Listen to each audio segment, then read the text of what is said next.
I'm going to slip in something different. Actually, Roger brought something tonight that he wanted to talk to us about. So Roger, Here we go.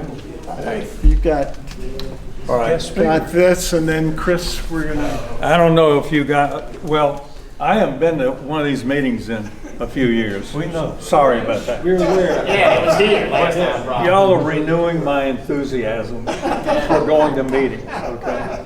I thought I'd graduated from that. First thing I wanted to just mention, I've got a picture here of two of the guys that made the first Grand Isle trip that the club ever had. We found out that the New Orleans club had a trip going to Grand Isle, so we decided, hey, let's do that same thing. 6 of us went. Six of us. This is Jim Smolinski, who is up in Natchitoches or Alexandria. He and Catch Cormier are friends, and he and I and another guy started this club back in '88. And since then, I have become an instructor of casting, which all of you love to do. And the other day in the newspaper, this picture showed up. I don't know if y'all saw it. It was on the, what is it? The Metro. And that is probably the ugliest loop I've ever seen in my life. You could drive a truck. You could drive a truck through the loop. It's so big. And I noticed it's a perfect reason for that. And you can look at this guy's arm, and he's doing this, all wrist. That isn't the way you cast. You got to use a stiffer wrist, and your loop will get smaller. But I'm gonna let this pass around, and if I ever see one of you guys casting like this. Kevin Ford taught him how to cast. You've seen Kevin Ford? But look, it says, this guy's name is Ed Wilkins, maybe one of you know him. It says he's been fly fishing for 10 years. Can you imagine, poor thing he's been. About my Uncle Ed. It's fish, I have no problem how he catches. He probably does catch fish, but that is the most inefficient way to do it. I mean, I'm gonna let it go around the room. I thought that was hilarious. Okay, on with the show. I neglected to welcome you, and I'm really delighted that you guys are here. As many of you are here, and I think that's an indication of a measure of excitement that's going on in the club, and it will also extend on into greater club membership. I saw Laura here earlier, and then she had to go, and I don't know what the situation was. Regardless, you are here, and Chris is here. So Chris Williams is going to share fishing between here and the very south of Florida. Is that right, Chris? You've got it. All right, appreciate it, guys. All right, so as Joe said, topic tonight's a couple of trips I took to South Florida this year. So I was lucky enough, I had one trip planned for late April. My wife ended up changing jobs, wanted to still go on the vacation. So I go, why don't we just go the first weekend in March? Took her down, had a wonderful time, we'll cover that.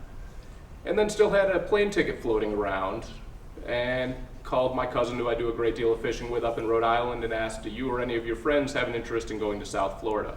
So we followed up that first trip with pretty much a crash course in South Florida fishing 16, 18 hours a day and just seeing what trouble we could get into. For the most part, I'm calling this fishing the Tamiami Trail. We're gonna cover the urban canals, a little bit of the Keys and everything else. I admittedly made this before being at the Classic all weekend, went through it again today and think I definitely missed some slides I should have included. So I may stop and chime in on those things, or if you have questions, just throw them in at the end. So to kind of start out, so the Tamiami Trail itself, I'm not sure how many of you are familiar with it. Say that again. The Tamiami Trail. You need me to spell it for you, Sydney? No, it's not here, but Okay. was not necessarily how I was going to pronounce it. So. Tamiami, what do you want? Just like Tammy Tracy. That's Tamiami. So it is the road that originally connected Tampa and Miami. So completed in 1928.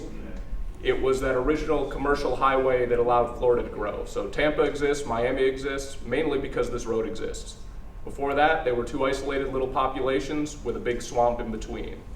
So they go ahead and build this road 95 years ago, and in doing so, disrupted an entire ecosystem. They didn't know it at the time because they thought it was a swamp. 20 years later, Marjorie Stoneman Douglas writes River of Grass. People realize, oh, this is actually a sheet of water moving from Okeechobee to Florida Bay. But damage is done. They make it a national park, and we've spent 70 years now trying to fix what's been done. Fishermen, though, it was a boon. You could suddenly access water that you could not have accessed without a boat before, and it happened immediately. Everybody was out there. So you guys are probably familiar with the seducer Homer Rhodes fly. That's credited to this road. So Rhodes was he was a well-known fly fisherman, but also a commercial snook fisherman. He'd leave at dusk, drive west on this road from Miami until he saw dead frogs, so road-killed frogs. And when he found the highest concentration, he'd stop because he knew the snook were eating those same frogs. Bushwhack his way through the mangrove, whatever else was there, fish till dawn, throwing snook after snook into his trunk, and make it back to the Miami fish markets by the time they opened at 6 or 7 a.m. After him, Chico Fernandez, known for his redfish and his bonefish books, along with Flip Pallett, who I'm sure you all know from his old TV series, started fishing this as teenagers. As it turns out, there was a whole group of these guys who grew up together, met in the same fly shop, and really became the experts kind of in this field for quite a while, especially the South Florida scene. And even Ted Williams for the baseball fans. This was his home turf when he retired from baseball. He fished everywhere from the Keys to Homosassa, but he spent a lot of the time just on the shoulder of this little 2-lane road trying to target tarpon. And I brought up Stu App's name with him. Anyone familiar with Stu? Great tarpon guide, one of the best in history, also known for being an absolute pain in the butt.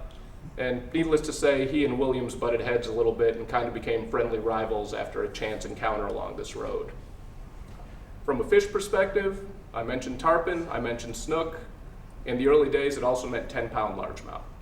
So there are pictures out there, I don't have any here, but with Lefty holding stringers of bass, there were probably 5 fish weighed 40 pounds. So it's the type of place that has just stuck with fishermen from the very beginning.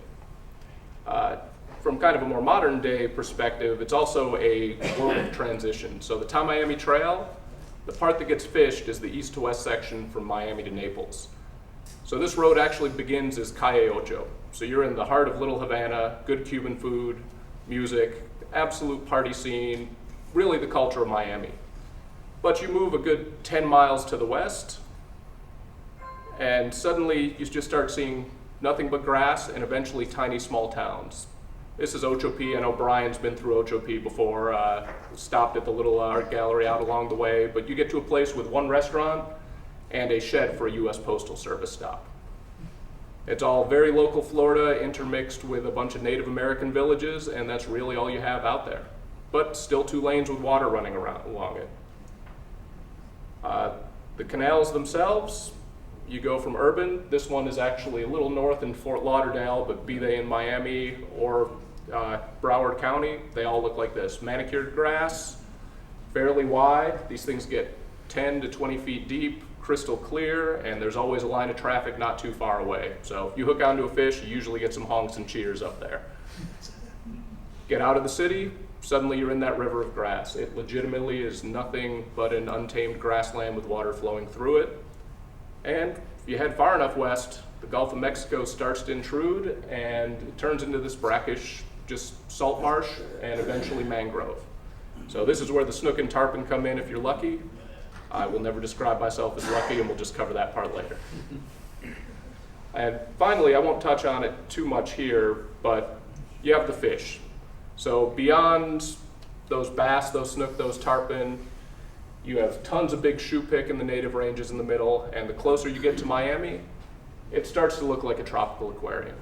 You have species that were released as early as the 1950s, like Mayan cichlids, Oscars, peacock bass intentionally introduced by the state to try to control those two, countless types of effectively food species, tilapia, snakeheads that escape from Asian markets, things of that nature, and they now just all intermingle with these native species. Some of them are pretty disastrous. Some of them actually seem to fit in pretty well, like the peacock. So credit to the state of Florida, they seem to have played that one right. So again, 2 trips here for me. First one was a 3-day run. We did a little bit of snakehead, hit the trail, and then played it by ear the 3rd day. And from this point on out, I'm just going to show you guys a lot of pictures, I promise. No more history lessons. We'll just get to ooh and ah, and you can laugh when I have my failures and cheer when I occasionally catch something. They do not. So the snakeheads here, we'll go ahead and jump into that. For those who don't know, snakehead, effectively an Asian version of a shoepick. So these are old, ancient, air-breathing, predatory fish that tend to live in anoxic, shallow, warm systems, and they'll eat anything they can fit in their mouth. What they have there are the gold line snakeheads or the bullseye snakehead, depending on which, I guess, taxonomy you look at. I'm not sure what the proper one is now. So these fish, unlike the northern snakehead, don't seem to be as environmentally destructive. I believe they do still suggest you kill them. However, most people just throw them back at this point because even the biologists have kind of stated they don't seem to be spreading and the fish species don't seem to be in decline as a result. That may change in 5 years, but as of the books I have, those were the statements made. So in my case, I did start with snakehead. I was throwing top water, did a lot of research. All of the bass fishermen, when they want to catch snakeheads, they throw spro frogs or soft plastic top water type swim baits. And you just crank them in, see a wake in the water, and once in a while, something just explodes on it. There's one problem from a fly fisherman's perspective. These bass fishermen are really good at pausing and counting to 3 or 5 before they set the hook. I don't know about you guys, but that's not in my skill set. So I did hook probably 4 snakeheads in my first afternoon, and each time watched that deer hair popper fly right back at my face. Switched to a streamer, thought maybe that'd do the trick. No such luck, but I did want to share this guy to start. Mayan cichlid, my first fish. I didn't understand what was happening until I looked at my wife's picture. So this fish took a small game changer I threw at it, and then I could not remove it from the water. Coming off of the left side of that fish is about 50-pound power braid and a 1 or 2-aught bait hook. So this fish was just tethered to the bottom of that pond, still feeding, waiting for that to rust out. Unfortunately for it, I couldn't get my hook out of it either due to the fact I did not have 50-pound power braid on, so it now has 2 hooks in its face. But fishing did improve, and I was not fully skunked day 1. Again, you guys may remember this from your childhood aquariums, your kids' aquariums, your grandkids' aquariums. This is the Oscar, that big, mean, flashy orange thing that beats up all the other fish in your tank. Sometime in the 50s, somebody's aquarium business went under, and they dumped a whole bunch of these into one of the canals in Miami. They are now found everywhere across the southern part of the state. They're a fun fight, they fight hard, but they are also slimier than any fish I've ever touched. That one is not on the ground because I set it there. That fish is on the ground because I could not physically hold it. So, day 1, kind of a wash, but at least we got into a few things, got a feel for the area. Day 2, we decided to jump onto the trail. So, getting out of Miami, as I said, the trail opens up. It's big, it's grassy. Behind me in that picture is essentially the berm that holds back what should be the river of grass. So the other side of that is nothing but grass and water. South of me, on the left side of the picture, is the trail itself. 2-lane road running right by the water, and thankfully there's these pull-offs in the beginning so you can get off of that highway away from the traffic and get into some fish. So these canals can hold anything you can imagine. All of the cichlids we talked about, peacocks, shoepick, largemouth, which are their own species down there as well. And a big problem is, canal this size, you're either doing a lot of blind casting or a lot of walking to sight casts. So after about an hour of the first, I switched to the other and thankfully started to hook up. My first fish, sadly, as you can see in that image, there's no hook in that fish's face. My wife managed to capture the moment that it threw my clouser back at me and had not yet submerged. Shoepick, the ruddy bowfin, there's actually a separate species from Louisiana down there now as one of the most common things you'll run into on the trail, and was the bane of my existence on this first trip. This is as close as I got to landing one. They ignored me, threw hooks, but they fought like hell for the few moments I had them on. This guy actually I took a second shot at as he did not dive right away. Didn't seem to care that he'd been hooked the first time. But out of nowhere, this nice little Florida largemouth swam right in front of him and grabbed my clouser. So on the board to start day 2, there have been worse things that I've done, so I will not complain about how that went. And I just wanted to show this guy as well. This was not a legally caught fish. This is a plecostomus, another aquarium fish. These are so thick and so prevalent in those canals that I was just simply stripping in a clouser and eventually felt my line go tight, and this guy just had my clouser stuck in the side of his face. Not in his mouth, just side of his head. But they're thick enough that you just catch them blind casting on accident. I mean, I learned from you, Sydney, what can I say? So as you move further down the trail, this is probably 45 miles out of Miami now. There is actually an Everglades National Park entrance, and I just kind of plugged this for 2 reasons. The first is it's worth a stop. You know, lots of birds, alligators, the full Everglades experience. And if you just want to see the fish, I saw more shoepick, bass, cichlids than you could imagine in all those tiny canals in there. Of course, there's big no fishing signs everywhere. So that didn't really help me. Outside the park, though, there are actually some nice canals, smaller ones that start to form, much more fly fishing friendly, sight fishing. And this one was great. There were peacock bass, Mayan cichlids, Oscars, bass, sunfish, you name it. A lot of gar as well, and you know, I caught a mess of fish, but I seemed to be spooking them, as I learned later, probably because I'm throwing an 8-weight on shallow water. Too much line slap, just wasn't in my favor. But got into some spotted sunfish, Mayan cichlids, and I probably could have caught more, but a less than friendly gator kept following me along the shoreline every time I took a cast. And I decided to pack up, and about that time the game warden also came along and let me know I was illegally parked and to please leave if I didn't want a ticket. Lesson learned, he was very kind. He let me leave and just was happy I was not littering, as they have massive problems with litter down there due to the tourists and the locals. From there, you know, just one last kind of plug about Ochoape, the little town out there. There's a great art gallery. There's a skunk ape headquarters for anybody who wants to learn more about the elusive skunk ape. And there's Joni's, a restaurant that will let you know when you walk in the door if you want fast food, drive 50 miles either direction. This is going to be slow. They also make a heck of a grouper sandwich, which if you're in Florida, you got to add it to your list. And the decor is something to be seen, although not necessarily safe for work if you have small children. I'm talking floor-to-ceiling 80s topless biker shots throughout the men's restroom. And from what my wife said, men on tractors in similar attire in the women's room. But overall, it's a very eclectic, wild place. And if you're on the trail, by midday you want a cold drink and a nice sandwich, it's worth the hour stop. There's also a little ditch out back if you get bored and have a light fly rod, but that's just an aside. Again, Ochoape, not much going on. It literally, that restaurant, this post office.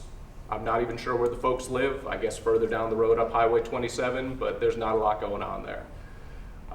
From here, this is where I should have had a whole bunch of pictures of snook and tarpon once I hit that mangrove, but turns out there's no real tide stations near there, so it's a guessing game.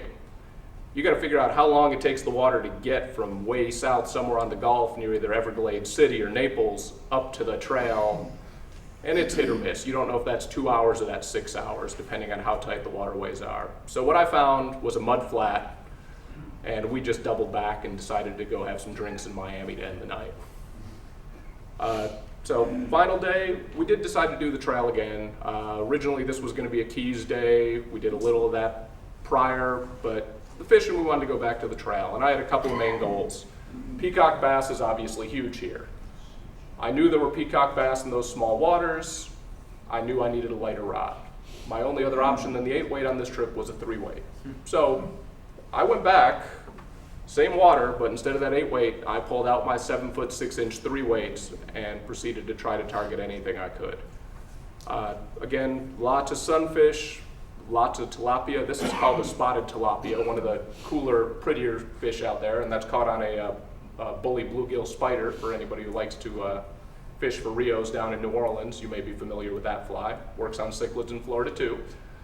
And eventually, as I dodged that same gator who found me again, my wife was kind enough to occasionally walk up further down the bank so I'd look at her and I could get a couple casts in, and then we'd switch back and forth.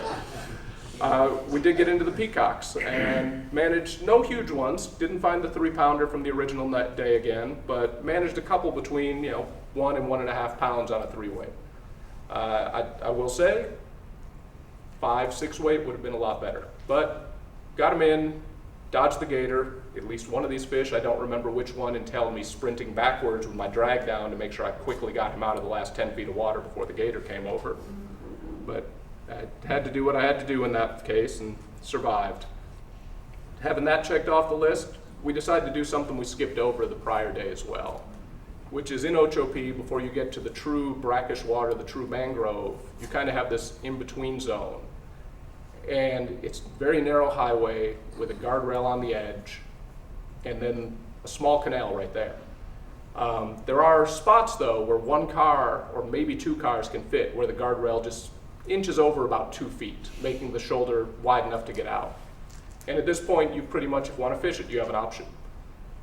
You got either walk on the other side of the guardrail and risk cars, or walk away from the cars and risk gators. So not for the faint of heart or the bright of mind, but hey, I did it and I'm here to speak. The fishing was great though. There are fish everywhere. It's crystal clear. One of my big targets was Florida gar while I was here, simply because I had not gotten one of that species prior. I got one up on you, Ken, as far as I know. And yep, managed a few. We were talking to some guys about this before. You can throw big streamers at gar, but you can also throw small nymphs at them. And you'd be surprised.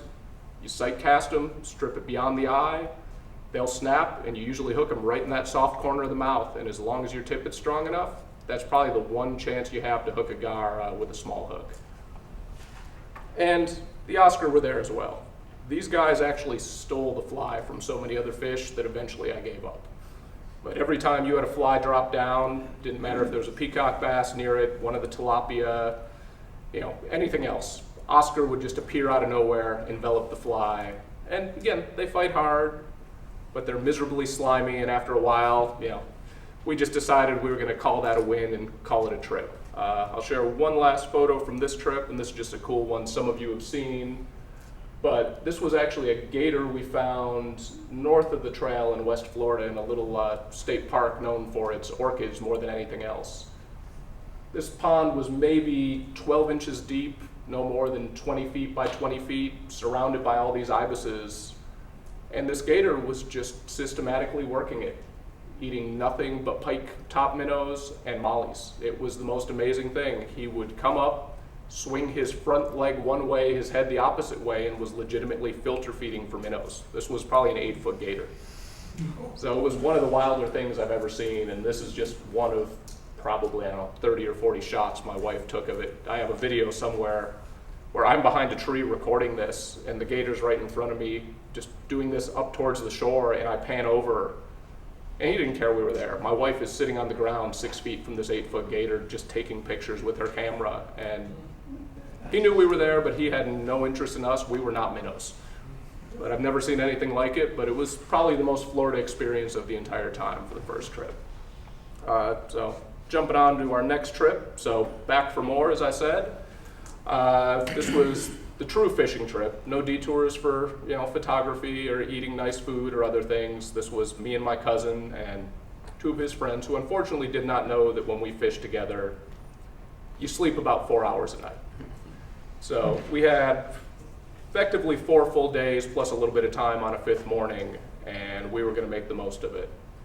We all got our flights into Fort Lauderdale again, same as before, and started out on those same urban canals, but with a whole bunch of different stops, urban canals, the trail, the keys, whatever else.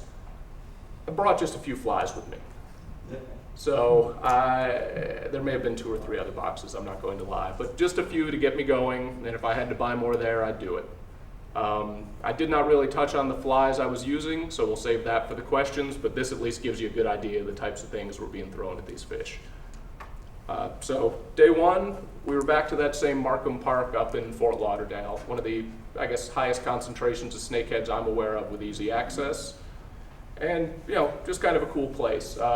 We started off seeing tons of peacock bass. The water was surprisingly low, given they had had record rains 5 days prior, and all I can think is they had opened the spillways and overcompensated to try to prevent flooding. As I was expecting slightly higher water, and it was the complete opposite effect. But as a result, these things were skittish, and you would get a lot of false charges from peacock bass, and I think this was one of 3 that was actually landed that day.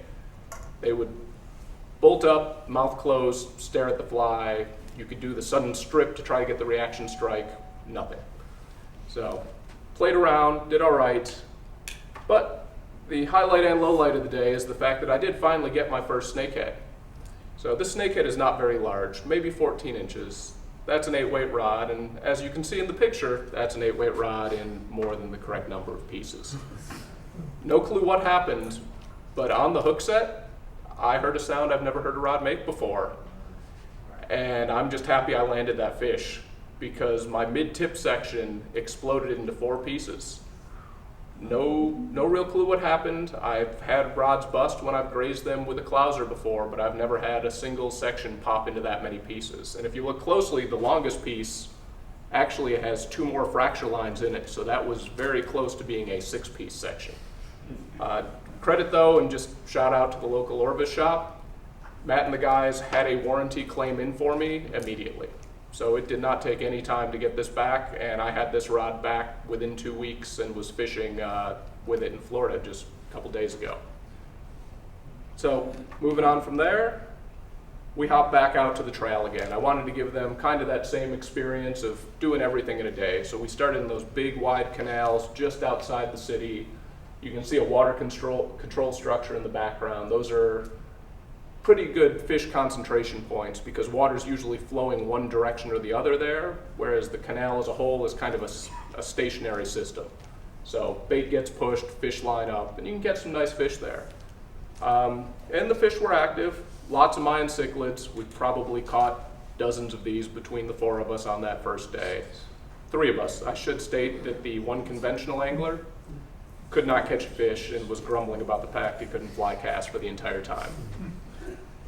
We also got into some bass. Most of them were small. We saw some bass that were probably pushing 7 pounds, but in that crystal clear water, they generally saw you first, and when that happens, good luck getting a bite. And thankfully for me, after a couple more thrown hooks and popped tippets, I did get my first ruddy bowfin Florida shoe pick into, onto the shore. Did not have a net. Thankfully, the youngster, 20-year-old with us, was more than willing to hop into the ankle-deep water and scoop him up for me over the little bank so I wouldn't pop another tippet. Said youngster also decided to show me up a few minutes later after losing 1 bowfin and managed to pull in one that was in the upper 20s and might have pushed 30 had its tail not been bitten off. So that's me shaking my head in the background going, couldn't even give me 15 minutes. So from there, we kept moving down the trail, just an average Florida bass, but I wanted to include this for 2 reasons. First one is that fly. So for those of you who did the tying night in March, Orvis Baton Rouge was kind enough to host our club tying night, and we tied game changers. So finally had a chance to use that game changer, and it catches fish. What do you know? The other reason I included it is this picture may be the definition of by the skin of your teeth. I have never had a hook hold that was that thinly hooked. Literally top layer of skin right on the edge of the teeth, and somehow, I don't know, 12-pound tippet or whatever gave enough stretch that it did not pop free. So from there, we kind of continued all day. We struck out on the western end again. Oddly enough, we got to the salt marsh and we ran into gar. That was the only thing rolling. No tarpon, no snook. There was current, there was water, there was baits, and there were gar. Florida gar as far as the eye could see. So caught a few of those, mainly smaller.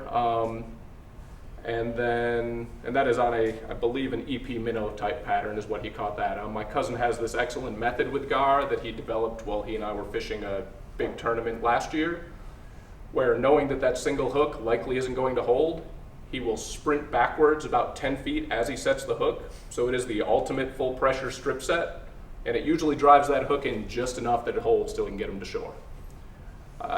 And really, my highlight of the day, while it doesn't look like anything, is one of these. I'd wanted to catch one forever, and this was when we stopped at Joni's for lunch. I mentioned that little ditch behind it. So that is a pike top minnow.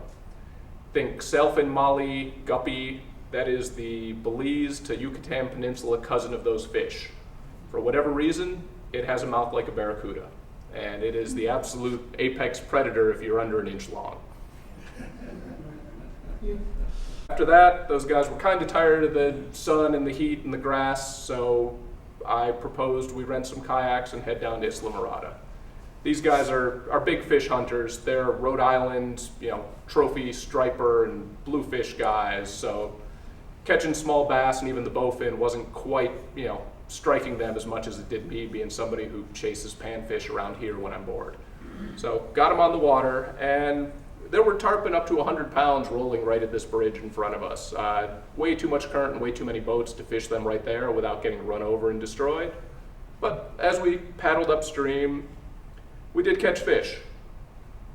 But it was the same fish over and over and over again. I did have one larger one that made quick work of my 40-pound shock tippet, but for the most part, they were all this size. And I will say, Brian, don't worry.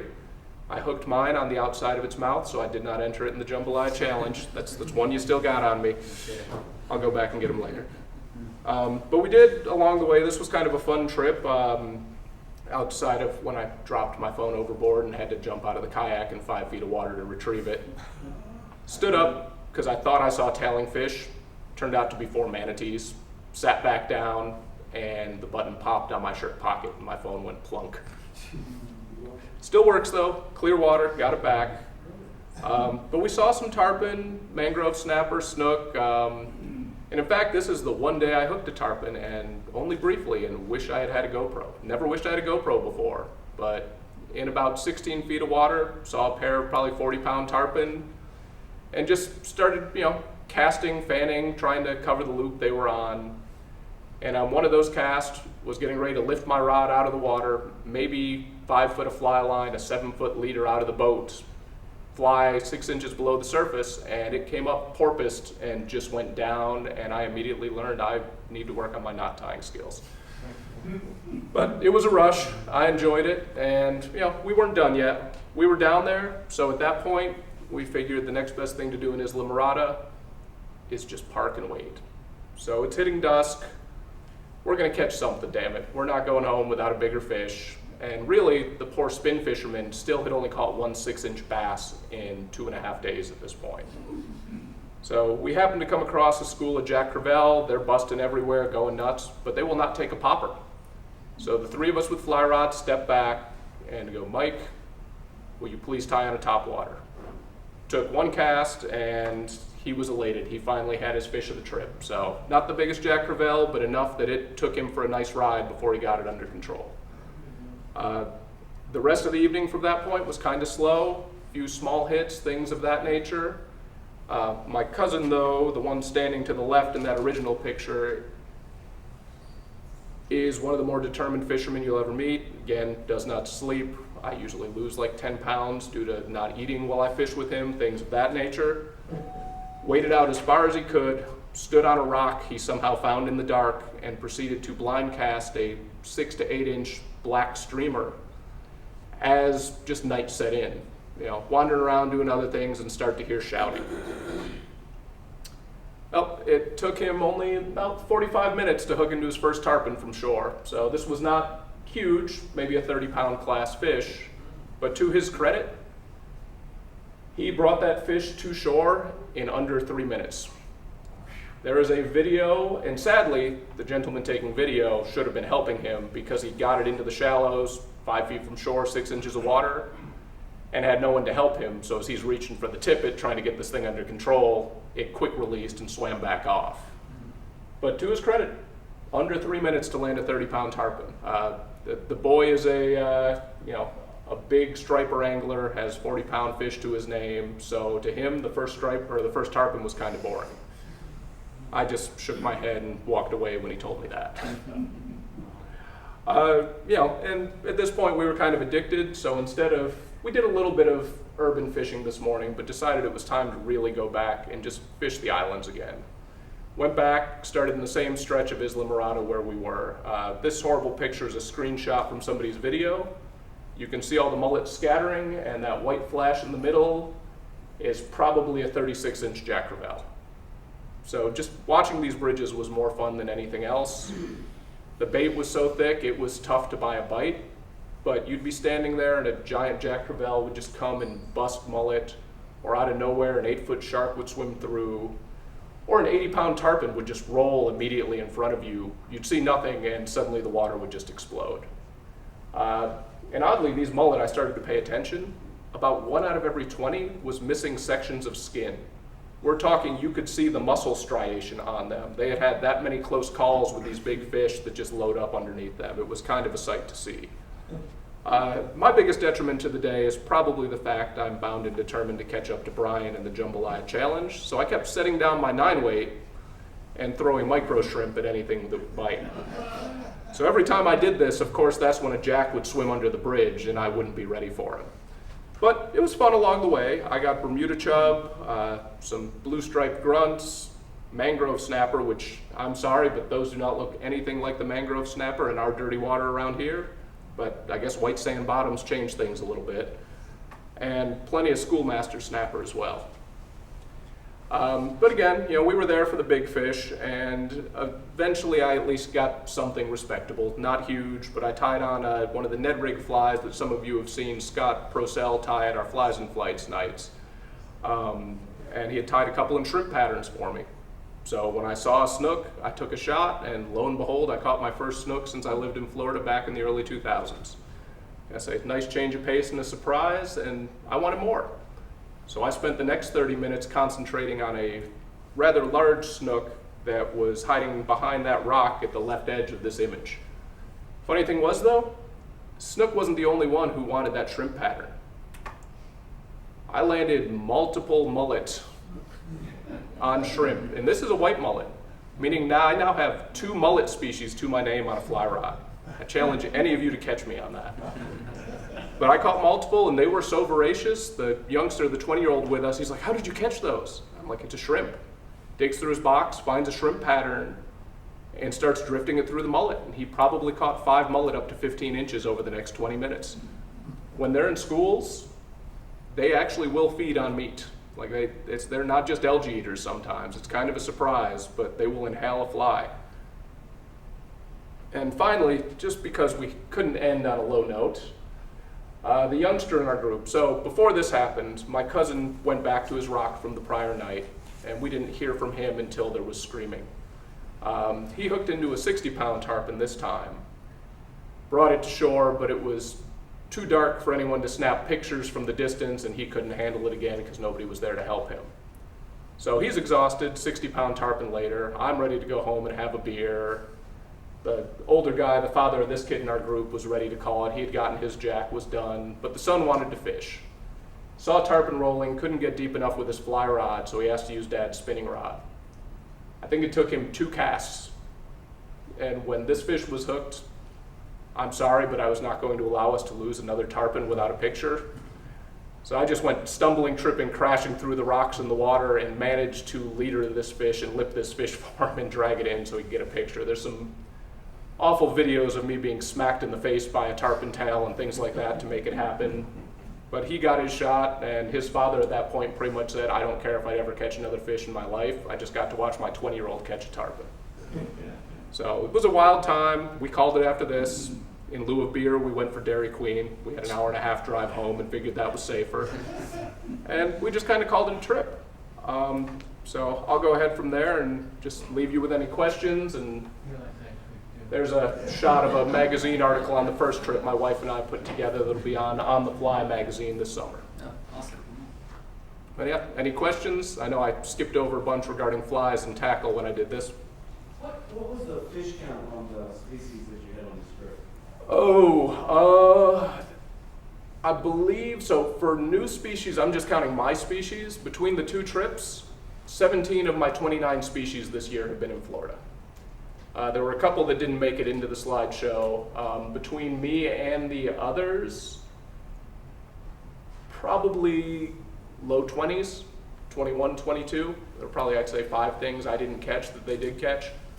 So it was not bad for, if you consider it 2 half days and then 6 full days on the water between the 2 trips.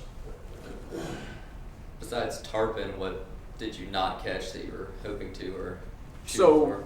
one thing I really would have liked in the urban canal side and even Tamiami Trail side was jaguar bass or jaguar guapote, I can't remember the correct spelling there, but Central American cichlid that they have. So those are the 2 I missed out on. I would have liked a larger snakehead. I had shots at a few, but just couldn't get any takers in that regard. One more question. The Asian shoe pick that you put up there, you said they're obviously from Asia. Do the Asian people eat those? Yes, and that's largely believed how the various ones have gotten into U.S. water systems are through Asian markets. So they're not an aquarium fish for the most part. They're too large for that. So it's likely been, sales of fish over the years, and I believe they are largely illegal to sell in most states due to that now. Yeah. Oh, other fish I did not catch is we did not have a chance to go after clown knife fish, speaking of large aquarium fish. So they do have a population of those north of Fort Lauderdale as well that we wanted to try for and just ran out of time. Anything else from anyone? Did you run into any pythons?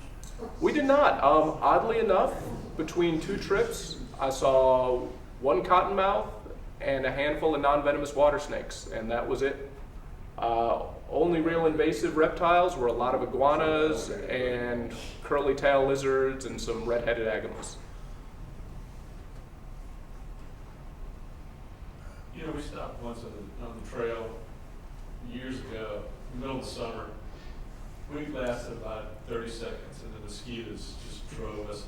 You just couldn't get out. I guess you guys were early enough in the season, huh? Later in the day they were a problem, but midday right now they weren't so bad. The heat midday was worse. The rains usually, They were bad. yeah, the rains usually begin in May. So I think we caught the first few thunderstorms on the recent trip.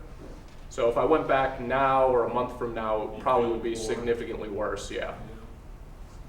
And that is actually, I did not mention that and should have. Part of why I chose these March and April dates is that is the end of Florida's dry season.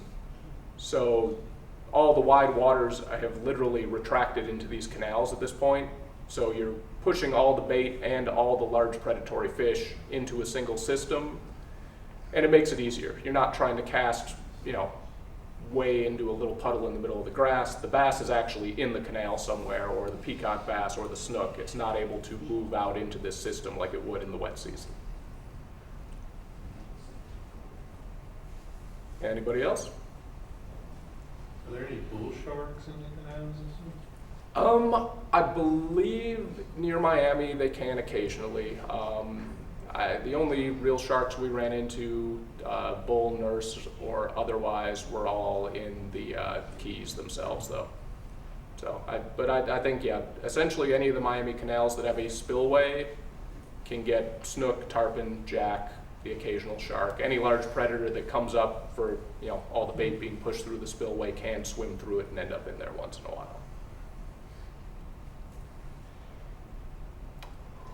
All right. If there's nothing else, thank you guys, and I'll let Joe hop back up front. Thank you. Thank you.